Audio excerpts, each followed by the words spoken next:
এই ছোট্ট পাখিটা আজ আগুনের সামনে দাঁড়িয়ে আছে, আর পরের মুহূর্তে যা করবে কেউ কল্পনাও করেনি।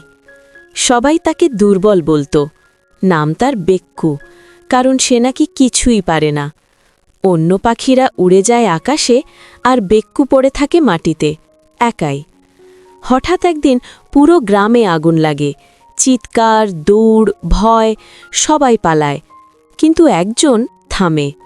যাকে কেউ বিশ্বাস করেনি, সেই বেক্কু আগুনের দিকেই উড়ে যায়। ঠোঁটে করে সে আনে এক ফোঁটা পানি, তারপর আরেক ফোঁটা। সবাই হাসে, বলে এত ছোট পাখি কি করবে? কিন্তু বেক্কু থামে না। হঠাৎ আকাশ কালো হয়, বাতাস জোরে বয়ে যায়, আর ঠিক তখনই বৃষ্টি নামে। আগুন নিভে যায়। সবাই চুপ। সেদিন সবাই বুঝে যায় বৃষ্টি আসেনি হঠাৎ, একটা ছোট পাখির সাহস আকাশকেও কাঁদিয়েছে।